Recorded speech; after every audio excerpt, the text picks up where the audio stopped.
I really don't care for these types of games. Throw me into them, and I have no desires to build anything beyond a basic shelter. There, done. I just don't care about building something beyond satisfying my basic needs, and I can't visualize anything beyond that. Yes, I'm that simple. Nor do I care to recreate buildings or objects from our reality or fiction, like others might take great joy in doing, and can do with these types of games, which is incredibly impressive. I'm not a visually creative person. I mean, have you seen my thumbnails? Ugh. So, I'm absolutely not the target audience for what's on offer here. Okay, thanks for— No, I've more to say. Despite me being a very poor choice of player, I've still found myself able to get a unique joy from cyubeVR which has yet to be matched by any other title I've played to date. This says something about the game that justifies the existence of a video from me. cyubeVR is more than just the sum of its parts. But first, let's get to the core conditions of the game's development before I proceed, something it sadly seems more and more necessary to highlight as a caveat in today's climate.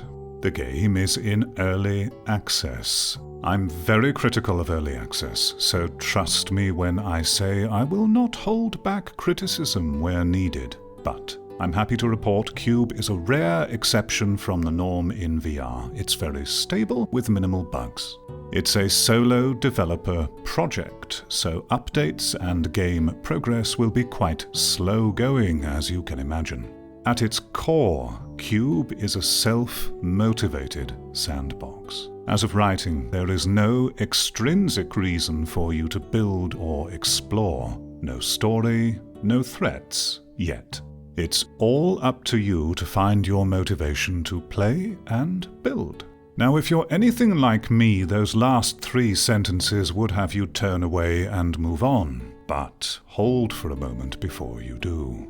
Let's have a look at the screenshots. Pretty, isn't it? Almost too good to be true even, especially in virtual reality where impressive visuals and lighting particularly are at a premium or they're non-existent. But it's not too good to be true, I am happy to report, and this is one of the most special things about the game. The visual composition of cyubeVR is one of the most beautiful I have yet to encounter in a headset. This is a key point in the headset.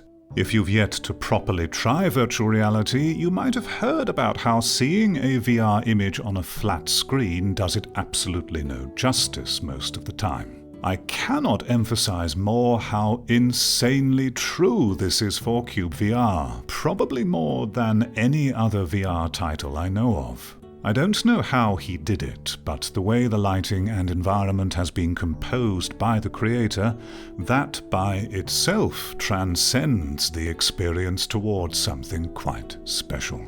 You have to see it in VR to understand. No matter how hard I might try with the background footage, a 2D image on a flat screen is a pitiful, inaccurate translation. The result of this for a creatively void normie like me is just wandering around with my jaw on the floor at how gorgeous it all looks. Please see my previous cyubeVR video after this one if you wish to see more visual examples of the experience, which as I said doesn't do the game justice, but I did what I could. It's not just the stunning visual composition on offer that makes things engaging. Combining alongside the presentation are VR-centric interactions and many little details to be found along the way. The process of gathering and creating is lined with frequent "that's so cool" moments to your interactions, which, when viewing on a screen, might seem superfluous, but they make perfect, vital sense in VR. The dynamic chopping of wood. It didn't need to be anywhere near this detail to serve its function, but it adds so much to the experience in practice that it highlights how so unexpectedly vital this kind of detail is to the legitimacy of virtual reality. The elaborate ritual of smelting, which has crazy but engaging detail through the whole process of building to production, leaving you grinning ear to ear as you go about it. How you construct the tools and objects like you would do so with Lego in real life, which feels so suitable for VR.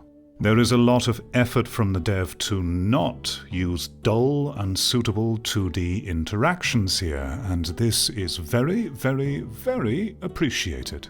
So even though I'm not the target audience for this kind of game, there was enough there beyond the core concept that allowed me to take great joy in guiding myself through the discovery process of the mechanics, supported by the beautiful environments which had enough engaging detail to make it worthwhile, even if I would never produce much from it in the end. The journey more than made up for my inability to conceive a destination, and I'm grateful for having the experience, even if I may not return often or ever after I've had my fill. Which is fine.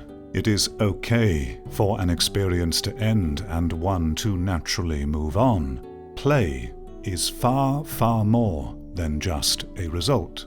These visuals, you might have guessed, do come with a cost. The game requires some strong hardware to run at decent fidelity, which sadly may exclude some of you from the full force of the visual splendor on offer, or at least you'd have to settle for a blurrier version of it. I'd still say it's worthwhile though. The developer plans to continue expanding the scope of the game, with hostile entities eventually due to be officially added, necessitating a survival element for building things. Multiplayer is planned, which I think will be a massive uplift for this game's visibility, and so on. You can mod the game too. I don't dabble in modding for my games personally, especially as quality and performance can vary so dramatically with them. But despite my lack of interest, I know mods can be very important for others, so it's worth mentioning. cyubeVR is not a Minecraft wannabe. While it shares the same core concept, it stands strongly by itself with its mechanical and visual presentation. Even in its current form, what it has to offer through being VR-focused alone is meaningfully more than a 2D equivalent could ever offer, and has been executed and presented in a manner compellingly and competently enough that even someone like me, who can respect this genre but would never normally engage with it, can still find value and enjoyment. But you can only really understand all of this by seeing and doing these things in VR proper. More so than other titles, a flat 2D image presentation cannot do the sum of cyubeVR's experience justice. It is one of the purest forms of peaceful play I've experienced in VR to date. Now, if you're interested, just remember what I said before. It's early access, it's a solo developer. A very talented developer who gets VR, without a doubt. These things in mind, do temper your expectations accordingly for how the game may change. But I feel confident in saying our support and recognition of it will yield good results.